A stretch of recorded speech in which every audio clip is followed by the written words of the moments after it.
Hello दोस्तों, आज के इस वीडियो में हम सीए फाइनल एएफएम के जितने भी केस सिनेरियोज ऐसे दिए उसको पूरा डिस्कस करने वाले। एक 2 से 2.5 घंटे का वीडियो रहेगा और इसमें हम पूरे 35 केस सिनेरियोज को डिस्कस कर लेंगे। तो बहुत इंपॉर्टेंट सेशन रहेगा, आखिर तक बने रहना और आपके एमसीक्यूज की तैयारी बहुत अच्छे तरीके से हो जाएगी। पहली बार अगर चैनल पे आए सब्सक्राइब कर देना, वीडियो पसंद आता लाइक कर देना और ज्यादा से ज्यादा अपने दोस्तों के साथ शेयर करना जिससे सब लोग इसका बेनिफिट ले पाए। फटाफट से देखो केस सिनेरियो 1 में आपको क्या इन्फॉर्मेशन दे रखा है। एक पर्सन एक्स, उसने क्या करा है, कॉल ऑप्शन खरीद रखा है और साथ में उसने पुट ऑप्शन भी खरीदा है। कॉल ऑप्शन जब वो खरीद रहा है तो उसको प्रीमियम कितना देना पड़ रहा है, 35 रुपीज का। स्ट्राइक प्राइस कितना है, 750 और जो टेन्योर है कितना है, 2 मंथ्स का है। पुट ऑप्शन खरीदने पे जो प्रीमियम देना पड़ रहा है 25 रुपीज का है। स्ट्राइक प्राइस कितना है, 600 और यहाँ पर भी टेन्योर कितना है, 2 मंथ्स का है। पहला क्वेश्चन देखो क्या है, contract size of each option contract is 100 and the price after 2 months falls to 550 rupees.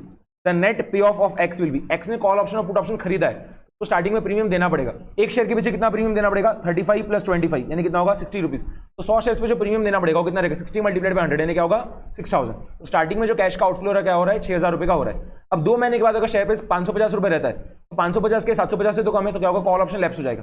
और 550 600 से कम है तो क्या होगा, पुट ऑप्शन एक्सरसाइज हो जाएगा। ठीक है, अब देखो जब पुट ऑप्शन को एक्सेस करेगा मिस्टर एक्स तब क्या होने वाला है, एक शेयर के पीछे कितना कैश का इनफ्लो का, 50 रुपए का। कैसे आया, 600 माइनस 550 करके। तो 100 शेयर पे जो पूरा मिला के कैश इनफ्लो होगा वो कितना होगा, 50 मल्टीप्लाइड बाय 100 यानी क्या होगा, 5000 रुपए का। ठीक है, अब यहाँ पर नेट में क्या हो रहा है, कैश का आउटफ्लो आ रहा है कितने का, 1000 रुपए का। कैसे आया, 6000 माइनस 5000 करके। क्या हो रहा है, नेट में कैश का आउटफ्लो रहा है 1000 रुपए का, या फिर आप ऐसा बोलो नेट में लॉस हो रहा है 1000 रुपए का। तो कौन सा ऑप्शन करेक्ट है, option number A. Second question, the price per share after 2 months at which X shall be at break even is. वो पर्सन एक्स जो ब्रेक इवन पे कब रहेगा, जब कैश इनफ्लो और कैश आउटफ्लो जब सेम आएगा आपका, तब क्या होगा, एक्स ब्रेक इवन पे रहेगा। अब यहाँ पर एक शेयर के पीछे जो कैश का आउटफ्लो है वो कितना हो रहा है, 60 रुपए का हो रहा है। 35 प्लस 25 करने पे क्या हो रहा है, 60 रुपए का हो रहा है। अब यहाँ पर देखो, अगर मैं कॉल ऑप्शन के पॉइंट ऑफ व्यू से सोच रहा हूँ तो उस केस में जो है शेयर का प्राइस 2 महीने का क्या रहना चाहिए, 750 प्लस 60, 750 प्लस 60 यानी कितना, 810। और अगर मैं पुट ऑप्शन के पॉइंट ऑफ व्यू से सोच रहा हूं तो उस केस में 2 महीने का शेयर का प्राइस क्या रहना चाहिए, 600 माइनस 60 यानी कितना, 540। ठीक है, तो यहाँ पर 810 भी आ सकता है आंसर और 540 भी आ सकता है, बट उसने 810 एक भी ऑप्शन नहीं दिया है। तो आप क्या करोगे, ऑप्शन नंबर ए जो 540 उसको चूज करके आ जाओगे। ठीक है, क्योंकि देखो अगर 2 महीने के बाद शेयर प्राइस 540 रहता है तो उसके इसमें कॉल ऑप्शन तो क्या होगा, लैप्स हो जाएगा। पुट ऑप्शन एक्सेस करेंगे। अब पुट ऑप्शन एक्सेस करने पे एक शेयर के पीछे जो कैश का इनफ्लो कितना होगा, 60 रुपए का होगा। कैसे आया, 600 माइनस 540 करने पे क्या होगा, 60 रुपीज का आ रहा है। और एक शेयर के पीछे जो कैश का आउटफ्लो वो भी क्या है, 60 रुपए का है। एक्स क्या रहेगा, ब्रेक इवन पे रहेगा, ना उसको कुछ प्रॉफिट होगा ना उसको कुछ लॉस होगा। ओके, तीसरा क्वेश्चन देखो, which of the following statement is false regarding real options. तो यहां पर पहले 3 स्टेटमेंट आपके करेक्ट है, चौथा स्टेटमेंट गलत क्यों है, उसके पीछे का रीजन देखो। रियल ऑप्शंस जो है मार्केट में ट्रेड नहीं होते, जो फाइनेंशियल ऑप्शंस है उनका ट्रेडिंग होता है मार्केट में। ठीक है, और रियल ऑप्शंस का हम प्राइस नहीं निकालते, रियल ऑप्शंस का हम क्या करते हैं, वैल्यू निकालते हैं। फाइनेंशियल ऑप्शंस का प्राइस निकाला जाता है। ओके, इस वजह से ऑप्शन नंबर डी में जो स्टेटमेंट दिया है वो क्या है, गलत है। इसके बाद देखो केस सिनेरियो 2 में आपको ये पूरा इंफॉर्मेशन दिया है और आपको पहला क्वेश्चन क्या पूछा है, stock value of bond would be. अब स्टॉक वैल्यू ऑफ बॉन्ड निकालने का जो फॉर्मूला है वो क्या होगा, नंबर ऑफ शेयर्स पर bond multiplied by market price per share. यहां पर एक बॉन्ड के पीछे कितने शेयर्स मिलने वाले, 25 शेयर्स, और मार्केट प्राइस पर शेयर कितना है, 20। तो आंसर क्या होगा, 25 मल्टीप्लाइड बाय 20 यानी कितना, 500। तो ऑप्शन नंबर ए क्या आ रहा है, करेक्ट आ रहा है।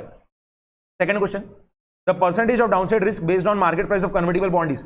परसेंटेज ऑफ डाउनसाइड रिस्क निकालने का जो फॉर्मूला है वो क्या होता है, market price of convertible bond minus straight value of bond divided by market price of convertible bond multiplied by 100। आप डिनोमिनेटर में market price of convertible bond की जगह स्ट्रेट वैल्यू ऑफ बॉन्ड भी लिख सकते हो। यहाँ पर market price of convertible bond कितना दिया है, 550 दिया है, स्ट्रेट वैल्यू ऑफ बॉन्ड कितना दिया, 400 दिया। तो आंसर क्या आएगा, 550 minus 400 divide by 550 multiplied by 100। ये पूरा सॉल्व करने पे देखो क्या आ रहा है, 27.27% आ रहा है। एक चीज ख्याल रखना, यहाँ पर आप डिनोमिनेटर में 550 की जगह 400 भी लिख सकते हो। ठीक है, बट यहाँ पर हम 400 नहीं लिख रहे डिनोमिनेटर में, उसके पीछे का रीजन क्या है, क्योंकि यहाँ पर आप जब 400 लिखोगे डिनोमिनेटर में तो आपका एक भी ऑप्शन करेक्ट नहीं आएगा। बट अगर ये क्वेश्चन आपका डिस्क्रिप्टिव में आता है तो आप डिनोमिनेटर में 550 की जगह 400 भी लिख के आ सकते हो और आईसीआई आपको मार्क्स देगा। ठीक है, क्योंकि आईसीआई दोनों सोल्यूशन देता है, डिनोमिनेटर में 550 लिख के भी और डिनोमिनेटर में 400 लिख के भी। ओके, तीसरा क्वेश्चन देखो, कन्वर्जन प्रीमियम निकालना है आपको परसेंटेज टर्म्स में। तो यहां पर आपका जो फॉर्मूला है वो क्या रहेगा, market price of convertible bond minus stock value of bond divided by stock value of bond multiplied by 100।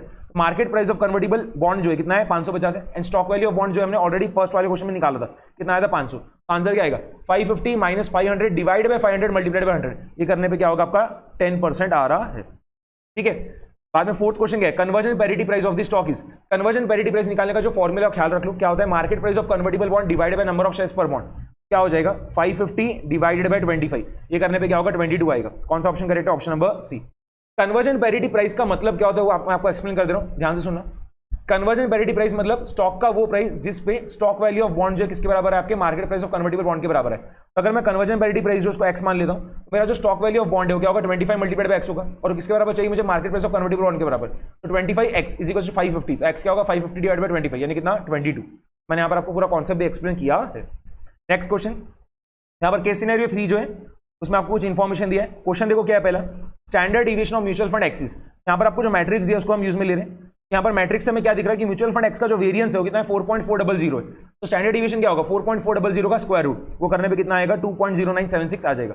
Second question क्या है, पोर्टफोलियो रिटर्न निकालना है। अब देखो यहाँ पर आपको जो इन्फॉर्मेशन दिया था उसमें क्या बोला है कि हम 60,000 रुपीज इन्वेस्ट कर रहे हैं म्यूचुअल फंड एक्स में और 40,000 रुपये हम इन्वेस्ट कर रहे हैं म्यूचुअल फंड वाई में। ठीक है, पोर्टफोलियो में क्या हो रहा है म्यूचुअल फंड एक्स और म्यूचुअल फंड वाई, 60,000 रुपये इन्वेस्ट किया जा रहा है म्यूचुअल फंड एक्स में, 40,000 रुपये इन्वेस्ट किया जा रहा है म्यूचुअल फंड वाई में।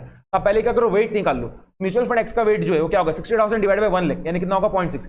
म्यूचुअल फंड वाई का वेट कितना होगा 40,000 डिवाइड बाय 1 लाख यानी कितना 0.4। अब पोर्टफोलियो रिटर्न आप कैसे निकालोगे, वेटेड एवरेज करके। तो क्या करना रहेगा, म्यूचुअल फंड एक्स का weight multiplied by mutual fund X का average return plus mutual fund Y का weight multiplied by mutual fund Y का एवरेज रिटर्न। आपको दोनों ही इसका एवरेज रिटर्न दे रखा है। म्यूचुअल फंड एक्स का एवरेज रिटर्न क्या है 12% है और म्यूचुअल फंड वाई का एवरेज रिटर्न क्या है 11% है। तो आंसर क्या होगा 0.6 multiplied by 12 plus 0.4 multiplied by 11। वही चीज यहां पर हमने लिख रखी है और कितना आ रहा है 11.6% आ रहा है। थर्ड वाला question, based on standard division the optimum investment for mister A would be. यहां पर थर्ड वाला क्वेश्चन एम्बिग्यूअस है, उसके पीछे का रीजन देखो। यहां पर उसने बोला स्टैंडर्ड डिवीजन के हिसाब से, ठीक है, पर्सन ने जो है कहां पर इन्वेस्टमेंट करना चाहिए, वो जो पर्सन है मिस्टर है उसने कहां पर इन्वेस्टमेंट करना चाहिए। यहां पर आपको जो मैट्रिक्स दिया है उसमें ध्यान से देखना आपने, म्यूचुअल फंड एक्स का जो वेरिएंस है कितना है 4.400 है, इसका स्टैंडर्ड डिवीजन क्या होगा square root of 4.400। Mutual fund Y का जो वेरिएंस है कितना है 4.200 है, तो म्यूचुअल फंड वाई का स्टैंडर्ड डिवीजन क्या होगा स्क्वायर रूट ऑफ 4.200। और पोर्टफोलियो का जो वेरिएंस है कितना है 4.200 है, तो पोर्टफोलियो का स्टैंडर्ड डिवीजन क्या होगा स्क्वायर रूट ऑफ 4.200। ठीक है, तो यहां पर आपको दिख रहा होगा कि म्यूचुअल फंड वाई और पोर्टफोलियो दोनों का वेरिएंस सेम है। म्यूचुअल फंड वाई और पोर्टफोलियो दोनों का वेरिएंस सेम है, तो दोनों का स्टैंडर्ड डिवीजन भी क्या होगा सेम आएगा। तो हम बोल सकते हैं कि यहां पर वो जो पर्सन है मिस्टर है वो क्या रहेगा इनडिफरेंट रहेगा between mutual fund Y and portfolio. ठीक है, तो देखिए जाए तो आंसर क्या होना चाहिए था, ऑप्शन नंबर डी आना चाहिए था, क्योंकि ऑप्शन नंबर डी आना चाहिए था। क्योंकि अगर आप कंपेयर करोगे mutual fund X mutual fund Y और पोर्टफोलियो में, तो सबसे कम स्टैंडर्ड डिवीजन क्या होगा म्यूचुअल फंड वाई और पोर्टफोलियो का आएगा, और म्यूचुअल फंड वाई और पोर्टफोलियो का स्टैंडर्ड डिवीजन क्या होगा सबसे कम आ रहा है और बराबर आ रहा है, सेम आ रहा है। तो हम क्या बोलेंगे मिस्टर ए क्या है इनडिफरेंट है between mutual fund Y and portfolio. तो ऑप्शन नंबर डी यहां पर सबसे ज्यादा अप्रोप्रिएट है, बट आईसीआई ने आंसर ऑप्शन नंबर डी नहीं दिया, आईसीआई ने आंसर और कुछ दे रखा है। ठीक है, और उन्होंने डिफरेंट आंसर क्यों दिया, क्योंकि यहां पर उन्होंने क्या करा कोएफिशिएंट ऑफ वेरिएशन निकाला। उन्होंने mutual fund X mutual fund Y और पोर्टफोलियो तीनों का कोएफिशिएंट ऑफ वेरिएशन निकाला और फिर देखा कि कहां पर कोएफिशिएंट ऑफ वेरिएशन सबसे कम आ रहा है। जहां पर कोएफिशिएंट ऑफ वेरिएशन सबसे कम आएगा उसमें क्या होगा मिस्टर ए पूरा पैसा लगाने वाला है फिर वैसे। ठीक है, तो यहाँ पर कोएफिशिएंट ऑफ वेरिएशन कभी भी कैसे निकाल जाते हैं, standard division upon average return multiplied by 100। तो यहाँ पर म्यूचुअल फंड एक्स का जो स्टैंडर्ड डिवीजन है वो हमने ऑलरेडी फर्स्ट वाले क्वेश्चन में निकाला कितना है 2.0976 एंड म्यूचुअल फंड एक्स का जो एवरेज रिटर्न है कितना है 12 है।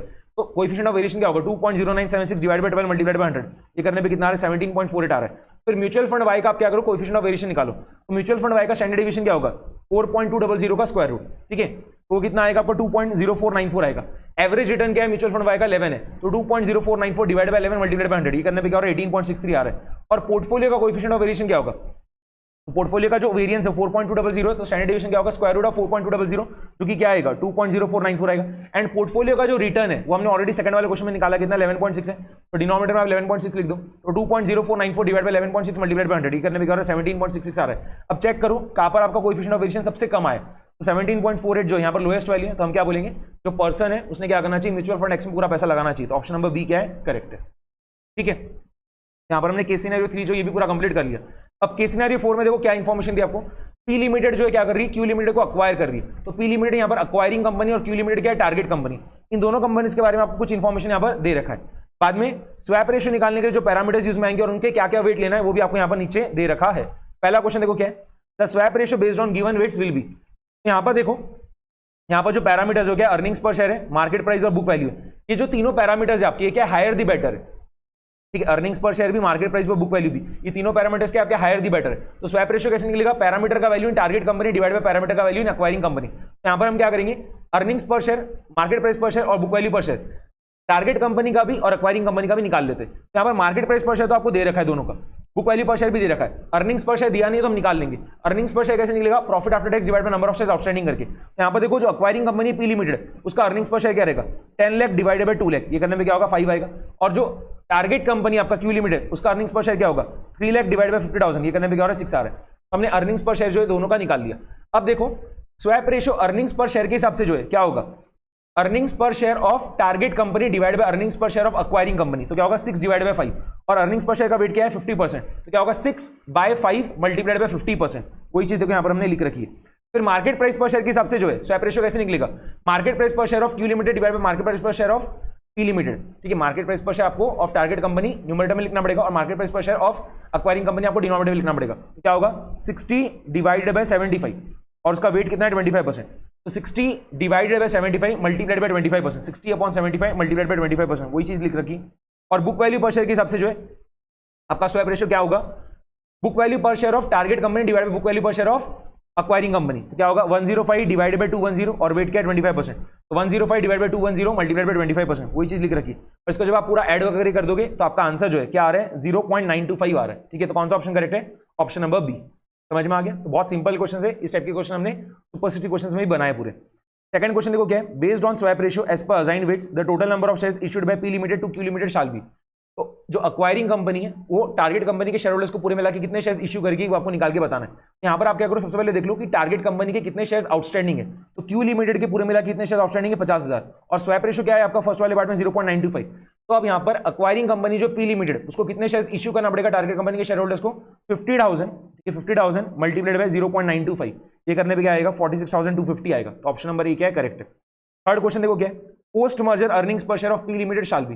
तो पोस्ट मर्जर अर्निंग्स पर शेयर कभी भी कैसे निकलेगा, यहाँ पर क्वेश्चन में कुछ भी मेंशन नहीं, तो आप क्या मानोगे सिनर्जी इन अर्निंग्स क्या है 0 है। तो यहाँ पर पोस्ट मर्जर अर्निंग्स पर शेयर निकालने का जो फॉर्मूला है वो क्या होगा कि प्रॉफिट आफ्टर टैक्स जो था पी लिमिटेड का before merger plus profit after tax of Q limited जो था बिफोर मर्जर, उन दोनों को आप ऐड करो और ये क्या होगा आपका न्यूमरेटर में आ जाएगा, divided by number of shares outstanding after merger. तो प्रॉफिट आफ्टर टैक्स जो था पी लिमिटेड का बिफोर मर्जर वो कितना था 10 लाख था और क्यू लिमिटेड का कितना था 3 लाख था। तो इन दोनों को आप ऐड कर दो तो 10 लाख प्लस 3 लाख क्या होगा न्यूमरेटर में आ जाएगा। ठीक है, और अब डिनोमिनेटर में देखो क्या आने वाला है आपका number of shares outstanding after merger. तो मर्जर के पहले पी लिमिटेड के कितने शेयर आउटस्टैंडिंग थे 2 लाख और अभी अक्वायरिंग कंपनी जो है पी लिमिटेड वो टारगेट कंपनी के शेयर होल्डर्स को कितने शेयर्स इशू कर रही है 46,250।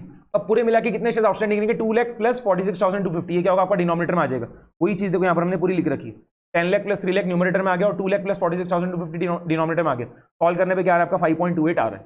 ठीक है, एकदम सिंपल क्वेश्चन है पूरे। क्वेश्चन नंबर 4 देखो, in case Q limited wants to be sure that its EPS is not diminished by merger the relevant exchange ratio to achieve the same objective should be. Q limited क्या चाहती है कि उसका earnings पर share कुछ भी change ना हो, ठीक है, कम ना हो मर्जर की वजह से। तो उस केस में जो एक्सचेंज रेशियो है वो किसके ऊपर बेस्ड रहेगा आपका अर्निंग्स पर शेयर के ऊपर बेस्ड रहेगा। ठीक है, क्यू लिमिटेड को अपना अर्निंग्स पर शेयर वगैरह कम नहीं करना है मर्जर की वजह से, जितना पहले था इतना ही रखना है, बाद में मर्जर के बाद भी इतना ही रखना है।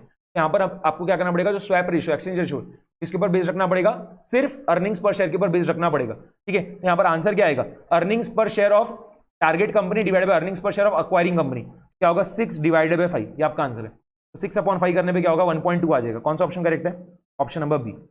ठीक है, यहाँ पर हमने केस सिनेरियो 4 जो ये भी पूरा कंप्लीट कर लिया है। अब देखो केस सिनेरियो 5 जो आपको दे रखा है, इस टाइप का सिमिलर क्वेश्चन हमने पूरा की पूरा सुपरसिटी क्वेश्चंस में भी कर रखा है। एक बार मैं आपको फिर से बता दे रहा हूँ, यहाँ पर आपको mutual fund X, mutual fund Y और म्यूचुअल फंड जेड इनके बारे में इंफॉर्मेशन दिया टेबल में। आपको एक साल में 365 दिन लेना है। और पहला क्वेश्चन देखो क्या है, total NAV of mutual fund Y as on 31 March 2023 would be approximately. तो म्यूचुअल फंड वाई का टोटल एनएवी पूछा है 31 मार्च 2023 को। तो हम यहाँ पर क्या करो, सबसे पहले ये चीज निकाल लो कि हमने म्यूचुअल फंड वाई के कितने यूनिट्स खरीदे थे। यहाँ पर हमने पूरा मिला के 8 लाख रुपए लगाए और जिस दिन हमने म्यूचुअल फंड वाई के यूनिट्स खरीदे थे उस दिन एनएवी पर यूनिट कितना था 10.10। यहाँ पर हमने कितने यूनिट्स खरीदे होंगे म्यूचुअल फंड वाई के, वो कैसे निकालोगे आप, 8 लाख डिवाइडेड बाय 10.10। ठीक है, 8 लाख डिवाइडेड बाय 10.10 और अब 31 मार्च 2023 को एनएवी पर यूनिट कितना है 10 है। तो जो यूनिट्स हमने खरीदे थे उनकी 31 मार्च 2023 को जो है वैल्यू क्या रहेगी, आप क्या करोगे 8 lakh divided by 10.10 multiplied by क्या होगा 10, ये आपका आंसर है। 8 lakh divided by 10.10 multiplied by 10, ये 8 लाख डिवाइडेड बाय 10.10 करने पे क्या होगा, हमने कितने यूनिट्स खरीदे थे म्यूचुअल फंड वाई के वो निकल के आ रहा है और ये 10 क्या है एनएवी पर यूनिट 31 मार्च 2023 का। इन दोनों को जब आप मल्टीप्लाई कर रहे हो तो क्या आ जाएगा आपका, जो हमने यूनिट्स खरीदे थे, ठीक है, उनका पूरा मिला के टोटल एनएवी क्या है 31 मार्च 2023 को, वो क्या होगा आपका निकल के आ जाएगा। और कितना आ रहा है, ऑप्शन नंबर सी के बराबर आ रहा है 7,90,079.21 रुपये। ओके, सेकंड क्वेश्चन क्या है, total yield of mutual fund x in terms of rupees would be approximately. तो म्यूचुअल फंड एक्स का जो है टोटल यील्ड आपको निकाल के बताना है, बहुत सिंपल है। तो यहां पर देखो हम क्या करेंगे, ध्यान से देखते जाना। म्यूचुअल फंड एक्स के जो हमने यूनिट्स खरीदे थे उसके ऊपर पूरा मिला के जो हमें डिविडेंड मिला 31 मार्च 2023 तक, वो है 9,000 रुपये। ठीक है, यहां तक समझ में आ गया। अब देखना, हमने जब म्यूचुअल फंड एक्स यूनिट्स खरीदे थे तब एनएवी पर यूनिट क्या था 10.30 था और अब जो है 31 मार्च 2023 को जो एनएवी पर यूनिट है वो कितना है 10.35 है। ठीक है, यहां पर क्या हो रहा है, कैपिटल अप्रिसिएशन भी हो रहा है। जो हमने यूनिट्स खरीदे थे उनका एनएवी जो है वो भी क्या हो रहा है, बढ़ जा रहा है। 10.30 से कितना हो गया 10.35 हो गया। यहां पर देखना हमने कितने यूनिट्स खरीदे थे, वो कैसे निकालोगे आप, 4 लाख डिवाइडेड बाय 10.30 करके। हमने म्यूचुअल फंड एक्स के कितने यूनिट्स खरीदे थे वो कैसे निकालेंगे, 4 लाख डिवाइडेड बाय 10.30 करके। अब उन यूनिट्स की वैल्यू 31 मार्च 2023 को क्या रहेगी, तो आप क्या करोगे 4 lakh divided by 10.30 multiplied by 10.35, समझा, 4 lakh divided by 10.30 multiplied by 10.35, okay. और स्टार्टिंग में हमने जो यूनिट्स खरीदे थे उसके लिए पूरा मिला के हमने कितना इन्वेस्टमेंट किया था, 4 लाख रुपए का। तो यहां पर कितने से जो है वैल्यू बढ़ गया, जो हमने यूनिट्स खरीदे थे उनका वैल्यू कितने से बढ़ गया, वो आप कैसे निकालोगे, ये चीज करके जो भी मैंने हाईलाइट किया वैसा करके। क्या होगा देखो, 4 lakh divided by 10.3 multiplied by 10.35, ये करने पे क्या हो रहा है आपका 4,01,941.75 आ रहा है, 4,01,941.75। और हमने 4 लाख रुपए लगाए थे स्टार्टिंग में, तो हमने जो यूनिट्स खरीदे हैं, ठीक है, उनका वैल्यू कितने से बढ़ गया, 1941.75 रुपीज से बढ़ गया। और जो हमने यूनिट्स खरीदे थे उनके ऊपर पूरा मिला के हमें जो डिविडेंड मिला है वो कितना, 9,000 रुपए का। यहां पर टोटल यील्ड जो है कितना आ गया, 10,941.75 रुपीज, ऑप्शन नंबर ए, ओके। सिंपल चीज था एकदम। क्वेश्चन नंबर 3 देखो क्या है, number of days for which mutual fund x is held would be approximately, हमने कितने दिन तक म्यूचुअल फंड एक्स के यूनिट्स होल्ड करके रखे वो हमें निकाल के बताना है। तो यहां पर देखो उसने म्यूचुअल फंड एक्स का जो है आपको क्या करा है, effective yield per annum as on 31 March 2023 दे रखा है, कितना है 9.66%, कितना है 9.66%, ठीक है। अब यहां पर देखना आपका जो एनुअलाइज यील्ड निकालने का फॉर्मूला है वो क्या होता है, total yield in rupees divided by जो आपने इनिशियली अमाउंट इन्वेस्ट किया था multiplied by 100 multiplied by 365 divided by N, ठीक है, वही होता है ना, total yield in rupees divided by amount initially invested multiplied by 100 multiplied by 365 by N. यहां पर इफेक्टिव यील्ड जो है उसको हम 9.66 लिख देंगे, एनुअलाइज यील्ड जो उसको 9.66 लिख देंगे। टोटल यील्ड इन रुपीस जो है वो हमने ऑलरेडी क्वेश्चन नंबर 2 में निकाल रखा है, कितना है 10,941.75, तो ये हमने देखो लिख दिया। और कितना अमाउंट हम इनिशियली इन्वेस्ट कर रहे हैं, 4 लाख रुपए, तो हमने डिनोमिनेटर में लिख दिया, multiplied by 100 multiplied by 365 divided by N. यहां पर हमने कितने टाइम पीरियड तक म्यूचुअल फंड एक्स के यूनिट्स होल्ड कर रखे उसको हमने क्या करा, एन की जगह एक्स मान लिया, ठीक है। अब हम क्या करेंगे, पूरा इक्वेशन सॉल्व करेंगे और हमें क्या होगा, एक्स का वैल्यू मिल जाएगा। तो एक्स का वैल्यू कितना मिल रहा है पूरा सॉल्व वगैरह करने पे, ये एक्स यहां आ जाएगा और ये जो 9.66 है डिनोमिनेटर में आ जाएगा। तो ये पूरा सॉल्व करने पे देखो, ये जब आप पूरा सॉल्व कर ले रहे हो ये कितना आ रहा है आपका 103 डेज आ रहा है, ये 103 डेज आ रहा है। क्वेश्चन नंबर 4 क्या है, number of days for which mutual fund Y is held would be, तो यहां पर क्या है, म्यूचुअल फंड वाई का भी आपको क्या है effective yield per annum as on 31 March 2023 दे रखा है, कितना है -11.66% है, ओके। अब म्यूचुअल फंड वाई के यूनिट्स पे आपको कुछ भी डिविडेंड इनकम हो रहा है क्या, नहीं हो रहा है। तो म्यूचुअल फंड वाई के यूनिट्स पे टोटल यील्ड जो है इन रुपीस पहले आप वो निकाल लो, ठीक है। म्यूचुअल फंड वाई के यूनिट्स पे जो टोटल यील्ड रहेगा आपका इन रुपीस पहले आप वो निकाल लो। तो आपने देखा क्वेश्चन नंबर 1 में टोटल एनएवी ऑलरेडी निकाल रखा है, ठीक है। Total NAV of mutual fund Y as on 31 March 2023 जो आप ऑलरेडी निकाल चुके हो। क्वेश्चन नंबर 1 में कितना आया था, 7,90,079.21। हमने स्टार्टिंग में 8 लाख रुपए लगाए थे म्यूचुअल फंड वाई के यूनिट्स खरीदने के लिए, हमने स्टार्टिंग में 8 लाख रुपए लगाए थे और उन यूनिट्स का वैल्यू 31 मार्च 2023 को कितना है, 7,90,079.21 है। तो यहां पर क्या हो रहा है, फायदा नहीं हो रहा है, नुकसान हो रहा है, कितने का देखो, तो इन दोनों को डिफरेंस फाइंड कर लो। तो 8 लाख माइनस 7,90,079.21, यहां पर क्या हो रहा है, नुकसान आ रहा है 7,920.79 रुपीज का, ठीक है। और कुछ भी डिविडेंड इनकम अर्न किया क्या हमने, नहीं। तो यहां पर क्या हो रहा है, पूरा मिला के आपको जो नुकसान हो रहा है म्यूचुअल फंड वाई के यूनिट जो हमने अक्वायर किए थे उसके ऊपर पूरा मिला के जो हमें नुकसान हो रहा है वो कितना आ रहा है, 7,920.79 आ रहा है, ठीक है। तो आप उसको माइनस में भी दिखा सकते हो, -7,920.79। टोटल यील्ड जो है म्यूचुअल फंड वाई के इस पे जो टोटल यील्ड इन रुपीज है वो आप क्या बोलोगे, -7,920.79 बता दोगे, ठीक है। अब इफेक्टिव यील्ड जो है, एनुअलाइज यील्ड जो है निकालने का जो फॉर्मूला है वो क्या होता है, total yield in rupees divide by amount initial investment multiplied by 100 multiplied by 365 by N. अब यहां पर देखो हम क्या करेंगे, जो एनुअलाइज यील्ड है आपका वो क्या लिखेगा, -11.66, तो हम यहां पर लिख देंगे -11.66। टोटल यील्ड इन रुपीस जो है वो कितना है हमारा, -7,920.79, तो हमने लिख दिया -7,920.79। अमाउंट इनिशियल इन्वेस्टेड कितना है, 8 लाख, तो डिनोमिनेटर में हमने 8 लाख दिया, multiplied by 100 multiplied by 365 divided by N. यहां पर कितने टाइम पीरियड तक हमने म्यूचुअल फंड वाई के यूनिट्स होल्ड कर रखे उसको हमने क्या करा, वाई मान लिया, ठीक है। अब इस इक्वेशन को हम पूरा सॉल्व करेंगे और क्या होगा, हमारा y का वैल्यू मिल जाएगा, ये y यहां पर आ जाएगा और ये जो -11.66 है क्या होगा, डिनोमिनेटर में आ जाएगा। अब इसको आप पूरा सॉल्व करो, आपको y का वैल्यू मिल जाएगा। और यहां पर देखो ये माइनस साइन जो न्यूमरेटर में, माइनस साइन जो डिनोमिनेटर कैंसिल आउट हो जाएगा, तो आपका आंसर पॉजिटिव ही आने वाला है। और कितना आएगा इसको जब आप पूरा सॉल्व करोगे तो ये आपका आएगा 31 डेज। हम म्यूचुअल फंड वाई की यूनिट्स कितने टाइम तक होल्ड कर रहे हैं, 31 डेज तक होल्ड कर रहे हैं, ठीक है। यहाँ पर हमने ये वाला केस सिनेरियो 5 जो ये भी पूरा कंप्लीट कर लिया है। अब केस सिनेरियो 6 जो है ये आपका केस सिनेरियो 2 जैसे ही है, फटाफट से कर लेते हैं। यहाँ पे आपको पूरा इन्फॉर्मेशन दे रखा है और क्या पूछा है देखो, percentage of downside risk of the bond is approximately. अब परसेंटेज ऑफ डाउनसाइड रिस्क निकालने का फॉर्मूला मैंने आपको ऑलरेडी बताया, क्या होता है, market price of convertible bond minus state value of bond divided by market price of convertible bond, या फिर डिनोमिनेटर में आप स्टेट वैल्यू ऑफ बॉन्ड भी लिख सकते हो मल्टीप्लाइड बाय 100। तो यहां पर देखो market price of convertible bond कितना 265, स्टेट वैल्यू ऑफ बॉन्ड कितना 235। आंसर क्या होगा 265 माइनस 235 डिवाइडेड बाय, डिनोमिनेटर में आप 265 लिखो या 235 लिखो, आपकी मर्जी, वैसा मल्टीप्लाइड बाय 100। तो यहां पर आप डिनोमिनेटर 235 लिख रहे हो, क्यों? क्योंकि यहां पर जब आप डिनोमिनेटर 265 लिखोगे तो आपका एक भी ऑप्शन मैच नहीं करेगा। अगर यहां पर आप डिनोमिनेटर में 265 लिखोगे तो आपका एक भी ऑप्शन मैच नहीं करेगा, इसलिए हमने क्या करा डिनोमिनेटर में 235 लिखा।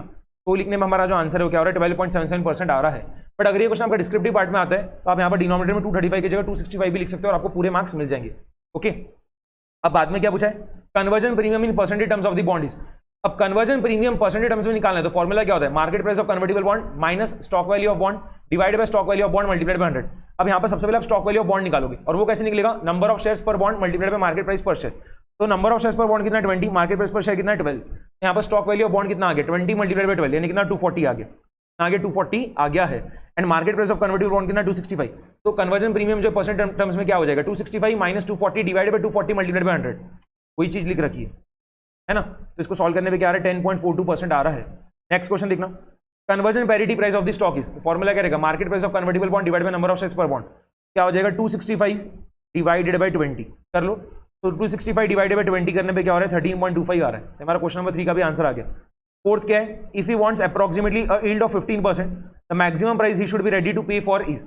यहाँ पर देखना जो फेस वैल्यू है बॉन्ड का वो कितना दिया आपको 250 दिया, कूपन रेट कितना दिया 12% दिया। यहाँ पर इंटरेस्ट जो है वो क्या आएगा 250 मल्टीप्लाइड बाय 12%, यहाँ कितना आ रहा है 30 आ रहा है। तो अगर कोई इन्वेस्टर क्या कर रहा है, ये कन्वर्टिबल बॉन्ड को सब्सक्राइब कर रहा है तो उसको हर साल के साल क्या होगा 30 रुपए का इंटरेस्ट मिलते जाएगा। ठीक है, और कब तक मिलेगा 5 साल तक, मैच्योरिटी क्या है 5 ईयर्स के बाद आने वाले, तो 5 साल तक मिलेगा। ठीक है, और 5 साल जब पूरे खत्म हो जाएंगे तो रिडेम्पशन वैल्यू क्या होगा, हम फेस वैल्यू के बराबर ही मान रहे हैं। और हमें क्या रिटर्न चाहिए, यहाँ पर जो इन्वेस्टर्स को क्या रिटर्न चाहिए 15% का रिटर्न चाहिए। तो यहाँ पर आप बॉन्ड का प्राइस कैसे निकालोगे, coupon amount multiplied by present value annuity factor plus redemption value multiplied by present value factor. यहाँ पर कूपन अमाउंट कितना है 30 है, तो 30 multiplied by present value annuity factor discounting का रेट है 15% 5 प्लस रिडेम्पशन वैल्यू हम फेस वैल्यू के बराबर मान रहे हैं तो 250 multiplied by present value factor bracket में क्या होगा 15% 5। तो प्रेजेंट वैल्यू एन्युटी फैक्टर 15% 5 आप कैलकुलेटर पे निकाल लो, कैसे निकलेगा 1 डिवाइडेड बाय 1.15 और इक्वल्स टू का बटन प्रेस करो आप स्टेप नंबर 7 तक, जो भी यहाँ पर लिखा होता है उससे 2 ज्यादा, तो आप इक्वल्स टू का बटन प्रेस करोगे स्टेप नंबर 7 तक। ठीक है, और बाद में आपको क्या करना है जीटी का बटन प्रेस करना रहेगा। बट जीटी का बटन प्रेस करने के पहले जो आपका फिगर आ रहा है कैलकुलेटर पे वो क्या आपका प्रेजेंट वैल्यू फैक्टर है 15% 5 जो कितना आ रहा है 0.497 और जीटी का बटन प्रेस करने पे क्या आ रहा है 3.352 आ रहा है। अगर आप 3 डेसिमल प्लेसेस तक राउंडिंग ऑफ कर रहे हो तो क्या आ रहा है 3.352 आ रहा है, तो हमने लिख दिया। अब इसको आप पूरा सॉल्व कर लो और ये सॉल्व करने पे कितना आ रहा है 224.81 आ रहा है, तो ऑप्शन नंबर बी क्या हो गया करेक्ट हो गया। ठीक है, तो अगर आपको 15% का यील्ड चाहिए तो आप मैक्सिमम प्राइस जो देने को तैयार हो गए कितना रहेगा 224.81 रुपीज रहेगा। ऑप्शन नंबर बी करेक्ट है। यहाँ पर हमने केस सिनेरियो 6 भी पूरा कंप्लीट कर लिया है। अब केस सिनेरियो 7 जो है उसको देखना, तो यहाँ पर आपको कुछ डेटा दे रखा है। Client A wants to invest in fixed income avenues and therefore he is looking at the credit rating of the securities as well as financial ratio such as interest coverage earning power etcetera and the general prospect of the industry. जो चीज को मैंने highlight कर रखा है वो important है। ठीक है, client B wants to earn a fixed income over a period of time by holding the security till its maturity. Client C wants to earn more by taking more risk, therefore he is more interested to invest in stocks. He believes that price reflects all information found in the record of past prices and volumes. आगे देखो पहला question क्या है, the main factor to be considered in selecting fixed income avenue for client A shall be. Client A जो है किसके ऊपर ज्यादा ध्यान दे रहा है, क्लाइंट ए क्या कर रहा है जिन सिक्योरिटीज में वो इन्वेस्ट करना चाहते हैं उनकी क्रेडिट रेटिंग क्या कर रहा है चेक कर रहा है। ठीक है, क्लाइंट ए जिन सिक्योरिटीज में इन्वेस्ट करना चाहता है उनकी क्या कर रहा है क्रेडिट रेटिंग चेक कर रहा है। ठीक है, क्रेडिट रेटिंग क्यों चेक किया जाता है, अगर कोई सिक्योरिटी का क्रेडिट रेटिंग ज्यादा है मतलब वहां पर डिफॉल्ट होने की चांसेस कम रहेगी, और अगर क्रेडिट रेटिंग कम है तो वहां पर डिफॉल्ट होने का चांसेस क्या रहेगा ज्यादा रहेगा। यहाँ पर हम कौन से फैक्टर को कंसीडर कर रहे हैं, क्लाइंट ए जो कौन से फैक्टर को कंसीडर कर रहे हैं, risk of default, option number B. ठीक है, second question, the main factor that have to be evaluated in selection of bond for client B shall be. Client B के केस में देखो क्या बोला है कि वो सिक्योरिटी को मैच्योरिटी तक होल्ड करके रखेगा। ठीक है, मैच्योरिटी तक क्या करेगा, सिक्योरिटी को जो क्या करेगा मैच्योरिटी तक होल्ड करके रखने वाला है। ओके, तो यहाँ पर क्या होगा यील्ड टू मैच्योरिटी वाले फैक्टर के ऊपर क्या कर रहे हो ध्यान दे रहे हैं। ओके, तो जैसे लेट्स सपोज करो क्या कर रहा है, कोई कंपनी के बॉन्ड्स को क्या कर रहा है सब्सक्राइब कर रहा है, क्लाइंट भी जो है तो फिक्स्ड इनकम चाहिए था तो इसके लिए क्या कर रहा है, कोई कंपनी के जो है बॉन्ड्स को क्या कर रहा है सब्सक्राइब कर रहा है और उन बॉन्ड्स का मैच्योरिटी 10 साल बाद आएगा, तो 10 साल तक वो क्या करेगा पूरा बॉन्ड्स को होल्ड करके रखेगा। तो क्या करेगा वाईटीएम देखेगा, उन बॉन्ड्स का वाईटीएम क्या चालू है वो देखेगा। ओके, तो क्लाइंट भी सिक्योरिटी को जो है क्या कर रहा है मैच्योरिटी तक होल्ड करना चाहता है, तो यहाँ पर वो कौन से चीज के ऊपर ध्यान देगा, वाईटीएम के ऊपर, यील्ड टू मैच्योरिटी। कौन सा ऑप्शन करेक्ट है, ऑप्शन नंबर ए। इसके बाद देखो, if a weak form of efficiency is prevailing in the market then which approach is best for selection of equity shares। weak form of efficiency is prevailing in the market, इसका मतलब क्या होता है, ये चीज जो मैंने हाईलाइट की है, price reflects all information found in the record of past prices and volume. आज की तारीख में जो शेयर का प्राइस है उसके अंदर पास्ट प्राइस में, ठीक है, पास्ट की जो शेयर प्राइस में ट्रेंड वगैरह दिख रहा था वगैरह, उसका पूरा इंफॉर्मेशन उसके अंदर ऑलरेडी इनकॉर्पोरेटेड है। ठीक है, आप ऐसा नहीं कर सकते कि पास्ट की शेयर प्राइसेस आपने देखा, उसमें जो ट्रेंड दिख रहा था उसको इस्तेमाल करके आप क्या कर रहे हो, फायदा बनाने का सोच रहे हो, तो वो चीज पॉसिबल नहीं हो पाएगी। क्यों नहीं हो पाएगा वैसा? क्योंकि क्या बोला है, weak form of efficiency prevailing in the market. Weak form of efficiency prevailing in the market, इसका मतलब क्या हो रहा है, पास्ट की जो शेयर प्राइसेस है, ठीक है, उसमें जो ट्रेंड था उसको आप स्टडी करके, ठीक है, उसको यूज में लेके अभी आप फायदा नहीं बना सकते। ऐसा क्यों? क्योंकि अभी जो करंट शेयर प्राइस है उसके अंदर वो सब चीजें ऑलरेडी इनकॉर्पोरेटेड है। यहाँ पर टेक्निकल एनालिसिस से पैसा नहीं बनेगा, यहाँ पर क्या करना पड़ेगा आपको, फंडामेंटल एनालिसिस यूज में लेना पड़ेगा। कौन सा ऑप्शन करेक्ट है? Option number B. ठीक है, तो ये सब चीजें बहुत सिंपल है। ये वाला केस सिनेरियो आपका सिक्योरिटी एनालिसिस वाला जो चैप्टर है, ठीक है, उसके ऊपर था, और थोड़ा बहुत बॉन्ड वैल्यूएशन वाला पार्ट भी क्या हो रहा है, काम में आ रहा है। सिंपल चीज है, आपको सॉल्व करते आ जाना चाहिए। नेक्स्ट जो केस सिनेरियो है उसमें देखो क्या बोला है, AES limited wants to acquire DNF limited. यहाँ पर एईएस लिमिटेड क्या हो गया, एक्वायरिंग कंपनी, और डीएनएफ लिमिटेड क्या हो गया, टारगेट कंपनी। यहाँ पर स्वैप रेशियो क्या बोला, 1:2 मतलब क्या, 0.5। यहाँ पर जो एक्वायरिंग कंपनी वो क्या करेगी, टारगेट कंपनी के शेयर होल्डर्स को एक शेयर के बदले में क्या करेगी, 0.5 शेयर क्या करेगी, देने वाली है। अब एईएस लिमिटेड और डीएनएफ लिमिटेड के बारे में कुछ इन्फॉर्मेशन आपको टेबल में दे रखा है। पहला क्वेश्चन क्या है देखो, number of equity shares to be issued by AES limited for acquisition of DNF limited would be. Acquiring company target company के शेयर होल्डर्स को पूरे मिला के कितने शेयर्स इश्यू करने वाली है वो आपको बताना है। तो आप क्या करो, जो टारगेट कंपनी उसके पूरे मिला के कितने शेयर्स आउटस्टैंडिंग है वो देख लो, कितना है, 3,60,000, और स्वैप रेशियो क्या है, 0.5। तो यहाँ पर कितने शेयर्स इशू करना पड़ेगा, 3,60,000 मल्टीप्लाइड बाय 0.5 यानी कितना होगा, 1,80,000। ऑप्शन नंबर बी क्या हो रहा है, करेक्ट आ रहा है। बहुत ही सिंपल क्वेश्चन है सब। अर्निंग्स पर share of AES limited after the acquisition would B, मतलब पोस्ट मर्जर ईपीएस निकाल के बताना है। यहाँ पर भी सिनर्जी अर्निंग्स के बारे में कुछ भी इंफॉर्मेशन नहीं दिया है, तो यहाँ पर आप फॉर्मूला जो यूज में लोगे वो क्या रहेगा, जो प्रॉफिट आफ्टर टैक्स था एक्वायरिंग कंपनी का before merger plus profit after tax जो था टारगेट कंपनी का बिफोर मर्जर, ये क्या होगा, पूरा आपका न्यूमरेटर में आ जाएगा, डिवाइडेड बाय डिनोमिनेटर में क्या होगा, number of shares outstanding after merger.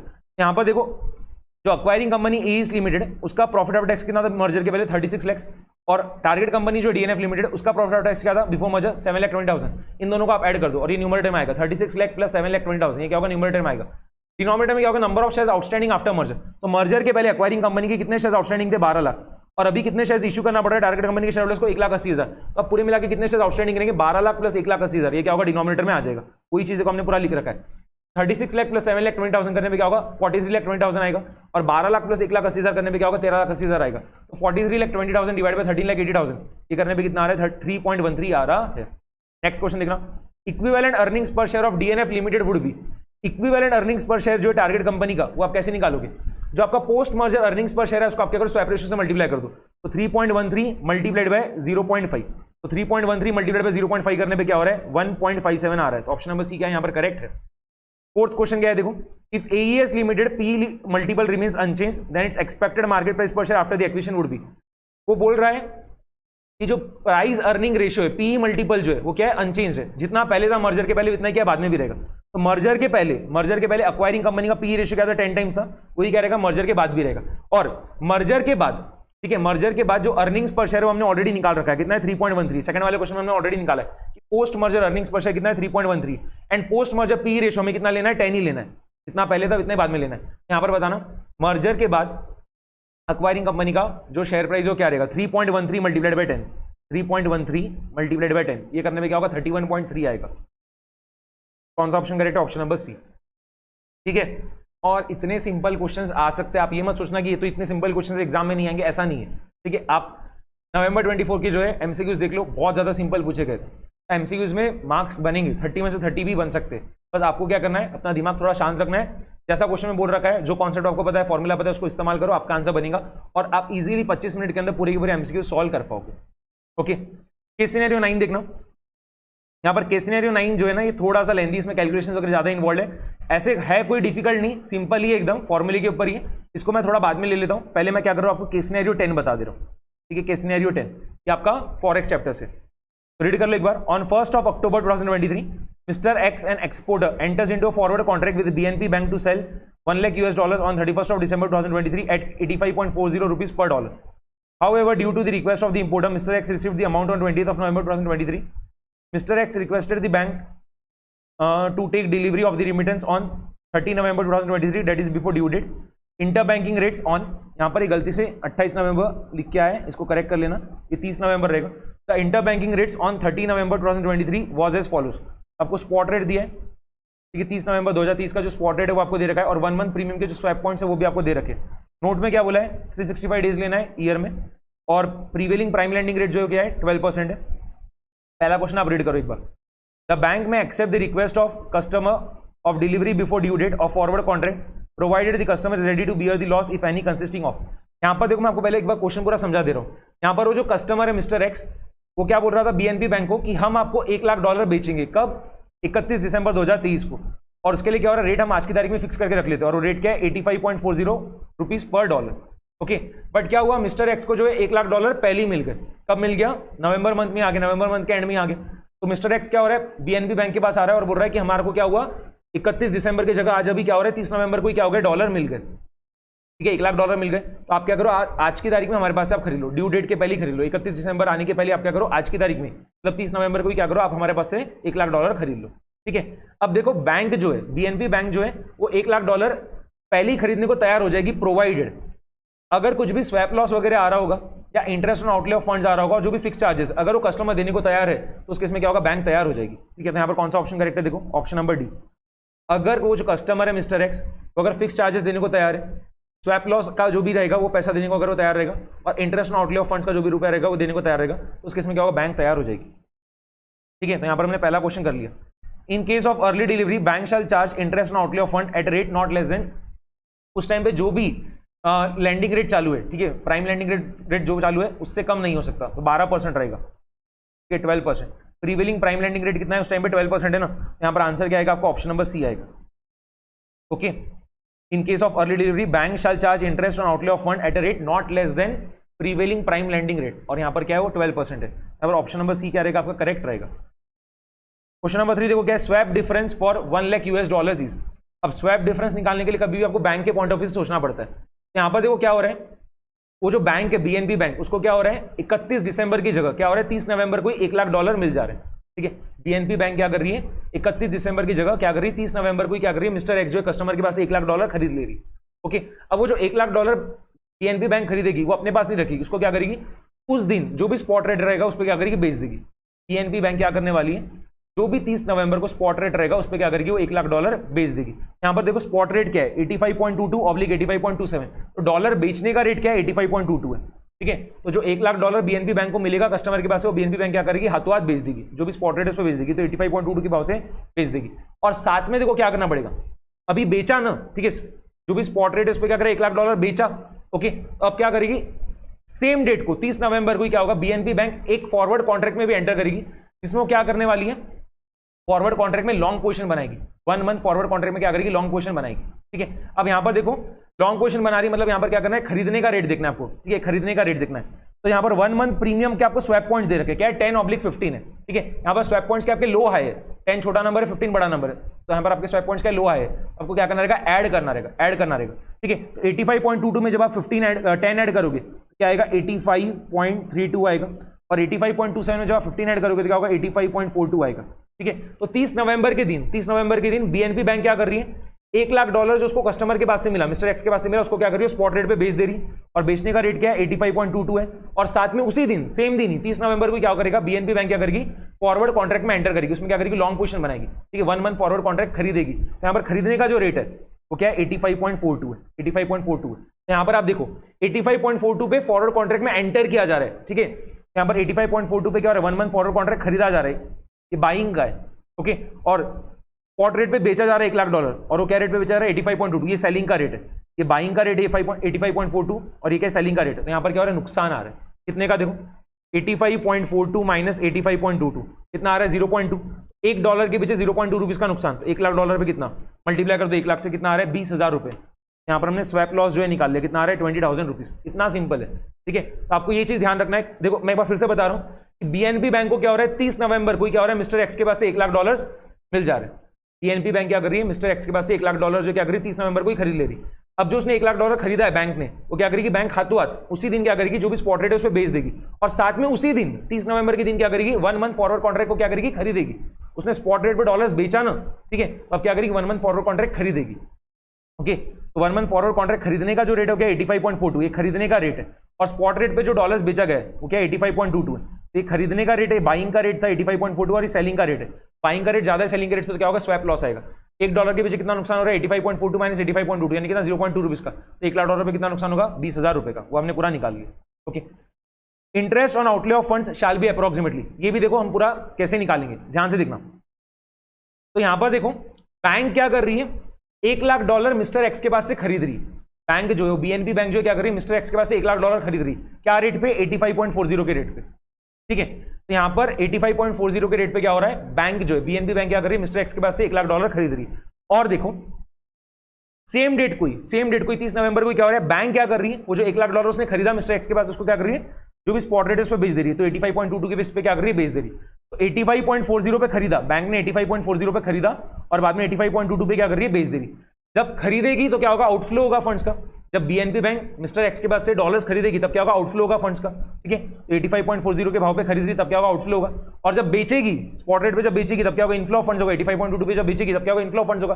यहां पर क्लियरली दिख रहा है ज्यादा रेट पे खरीदा जा रहा है, ज्यादा रेट पे खरीदा जा रहा है और कम रेट पे बेचा जा रहा है, तो क्या होगा, नेट में आउटफ्लो होगा। कितने का, 85.4 माइनस 85.22, ये आ रहा है 0.18 मल्टीप्लाइड बाय 1 लाख। ये करने पे कितना आ गया आपका, 18,000 आ रहा है। ठीक है, तो नेट में जो आउटफ्लो हो रहा है वो 18,000 रुपए का हो रहा है। नेट में जो आउटफ्लो हो रहा है कितना हो रहा है, 18,000 रुपए का हो रहा है। ठीक है, अब यहां पर देखो जो रेट पे इंटरेस्ट चार्ज करेगी बीएनपी बैंक कस्टमर के पास, क्या रहेगा, कम से कम जो भी प्राइम लैंडिंग रेट चालू उस टाइम पे उसके बराबर रहना चाहिए। तो हम 12% ले रहे हैं, 18,000 मल्टीप्लाइड बाय 12% मल्टीप्लाइड बाय। अब यहां पर देखो 30 नवंबर से 31 दिसंबर के बीच में कितना टाइम पीरियड है, 1 महीने का टाइम पीरियड है। और यहां पर हम क्या कर रहे हैं, डेज में काम कर रहे हैं। यहां पर उसने बोला कंसीडर 365 डेज इन ईयर, अब क्या करो, डेज में काम करो।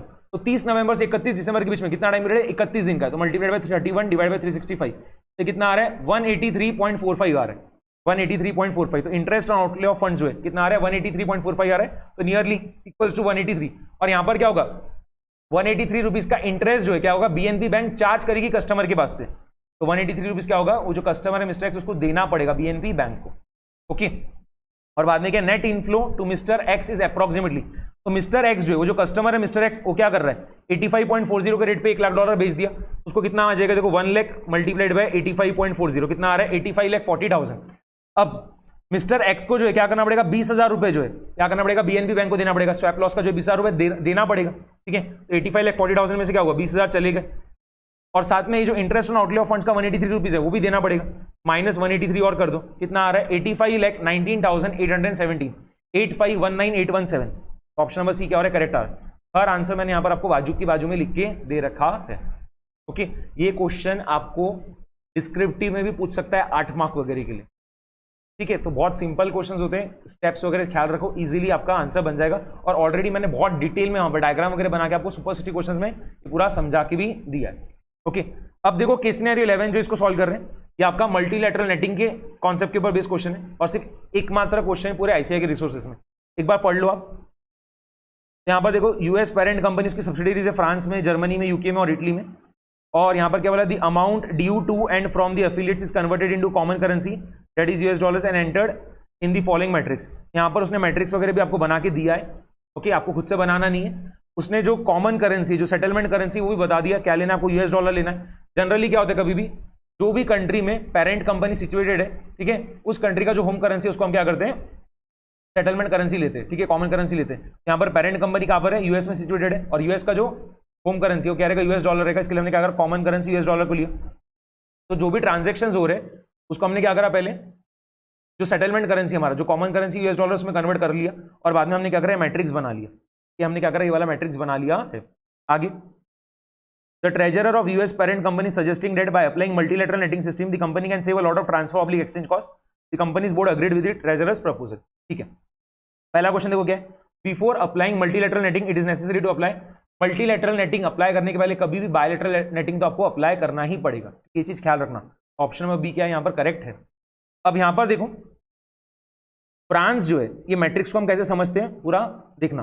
फ्रांस जो है उसको क्या हो रहा है, 400,000 यूएस डॉलर्स मिलने वाले। ठीक है, फ्रांस में जो सब्सिडियरी है उसको क्या होगा, 400,000 यूएस डॉलर्स मिलने वाले, और फ्रांस जो है उसको 480,000 यूएस डॉलर्स क्या करना है, पे करना है। ठीक है, तो रिसीट्स कितना होने वाला है, फ्रांस में जो सब्सिडियरी उसको 400,000 का रिसीट्स होने वाला है, और पेमेंट कितना करना है, 480,000 का पेमेंट्स करना है। तो नेट में क्या करना पड़ेगा, पेमेंट करना पड़ेगा, कितने का, 480 माइनस 400 यानी कितना, 80,000 यूएस डॉलर्स का पेमेंट करना पड़ेगा। यहाँ पर हम बायलैटरल नेटिंग की कॉन्सेप्ट अप्लाई किया ना यहाँ पर, कि फ्रांस को रिसीट्स होने वाला है 400 का और पेमेंट करना है 480 का, तो नेट में क्या करना पड़ेगा, 80 का पेमेंट करना पड़ेगा। यहाँ पर हमने बायलैटरल रेटिंग का कॉन्सेप्ट अप्लाई किया। यहाँ पर देखो हमने लिख के बता दिया कि फ्रांस को जो है नेट में 80 का पेमेंट करना है, $80,000 का पेमेंट करना है। वैसे ही जर्मनी को देखो 360 रिसीट्स है, 260 पेमेंट है, तो नेट में क्या होगा, 100 का रिसीट्स होगा। नेट में रिसीट्स क्या होगा, 100 का होगा। वो चीज़ हमने लिख के बता दी। फिर इसके बाद यूके को जो है 420 का रिसीट्स है और 320 का पेमेंट है, तो क्या होगा, इसको भी 100 क्या होगा, रिसीट्स होगा। नेट में रिसीट्स क्या होगा, 100 का होगा। 420 माइनस 320 करने पे क्या होगा, 100 आएगा। यहाँ पर देखो नेट रिसीट्स में हमने 100 लिख के बता दिया यूके केस में। और इटली के केस में देखो 380 का रिसीट्स है और पेमेंट कितना है, 500 का है, तो नेट में क्या होगा, 120 का पेमेंट करना पड़ेगा। यहाँ पर हमने पेमेंट केस में लिख के बता दिया। यहाँ पर आपको दिख रहा होगा 100 + 100 करने पे क्या होगा, 200 आएगा, और 80 + 120 करने पे क्या होगा, 200 आएगा। नेट रिसीट्स पूरा 200 का हो रहा है और नेट पेमेंट पूरा मिला के 200 का हो रहा है। ओके, क्या पूछा देखो दूसरे क्वेश्चन में, through multilateral netting this transfers will be reduce to. अगर हम मल्टीलैटरल नेटिंग नहीं करते थे तो उस केस में जो है पूरा मिला के जो ट्रांसफर्स करना पड़ता था, कितना का करना पड़ता था, $1,560,000 का। अगर हम मल्टीलैटरल नेटिंग यहाँ पर नहीं करते तो उस केस में जो ट्रांसफर्स करना पड़ेगा पूरा मिला के कितने करेगा, $1,560,000 करेगा। बट जब हम मल्टीलैटरल नेटिंग को अप्लाई कर देते तो उस केस में अब ट्रांसफर्स जो होगा कितने का होगा, सिर्फ $200,000 का ही होगा। ठीक है, $200,000। कौन सा option correct, option number D. The net payment oblique net receipts for France after netting of shall B. यहाँ पर देखो फ्रांस के केस में क्या दिख रहा है आपको, फ्रांस के केस में क्या दिख रहा है, नेट पेमेंट दिख रहा है $80,000 का। नेट पेमेंट करना पड़ेगा फ्रांस को $80,000 का, तो कौन सा option correct, option number B. एकदम ही बकवास सा सिंपल सा क्वेश्चन है। The net payment oblique net receipts for Italy after netting of shall be. Italy के केस में क्या दिख रहा है, देखो इटली के केस में क्या दिख रहा है, नेट पेमेंट दिख रहा है $120,000 का। तो इटली के केस में $120,000 का नेट पेमेंट दिख रहा है, तो ऑप्शन नंबर बी क्या रहेगा, करेक्ट रहेगा। क्या बोला है आगे, suppose if the transfer charges are 0.01% of the amount transfer, then by applying multilateral netting techniques there will be reduction in overall cost of transfer by. अगर हम मल्टीलैटरल नेटिंग अप्लाई नहीं करते थे तो उस केस में पूरा मिला के जो ट्रांसफर करना पड़ता था, कितना करना पड़ता था, $1,560,000 का। और उसके ऊपर फिर क्या होता था, 0.01% का ट्रांसफर कॉस्ट लगता था। 1,560,000 पे 0.01% का एक्सचेंज कॉस्ट लगता था। बट अब मल्टीलैटरल नेटिंग का कॉन्सेप्ट जब आप अप्लाई कर दे रहे हो तो क्या हो रहा है, सिर्फ 200,000 का ही ट्रांसफर करना पड़ रहा है। और उसके ऊपर अब जो ट्रांसफर कॉस्ट हो कितना लगेगा, 200,000 मल्टीप्लाइड बाय 0.01%, कितने का सेविंग हो जा रहा है। यहाँ पर आप 0.01% कॉमन निकाल सकते हो, तो ब्रैकेट में क्या आएगा, 1,560,000 माइनस 200,000। यहाँ पर आप कैलकुलेटर भी कर लो, 1,560,000 माइनस 200,000 मल्टीप्लाइड बाय 0.01%, कितना आ रहा है, $136 आ रहा है, $136। यहाँ पर देखो मैंने पूरा आपको ब्रैकेट में लिख के बताया। ऑप्शन नंबर ए क्या हो रहा है, करेक्ट आ रहा है। इसके बाद देखना केस सिनेरियो 12 जो है उसको अभी हम सॉल्व कर रहे हैं। यहाँ पर ही आपको पूरा इन्फॉर्मेशन दे रखा है। ये कमर्शियल पेपर का जो इश्यू प्राइस है वो दिया है, फेस वैल्यू दे रखा है, उसका मैच्योरिटी पीरियड दे रखा है, इश्यू एक्सपेंसेस में ब्रोकरेज का, रेटिंग चार्जेस, स्टैम्प ड्यूटी वगैरह का जो भी खर्चा है वो आपको पूरा लिख के दिया है। क्या पूछा है आगे, the bond equivalent yield for an investor of this same commercial paper shall be approximately.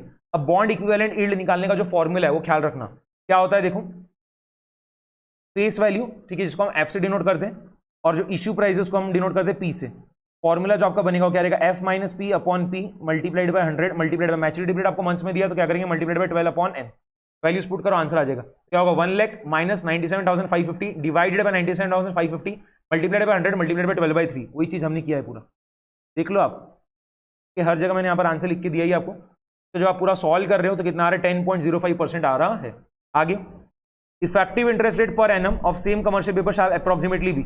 अब effective interest rate per annum कैसे निकालोगे, देखना 1 plus bond equivalent yield multiplied bye n by 12, 1 plus bond equivalent yield multiplied bye n by 12, bracket close कर दो पूरा।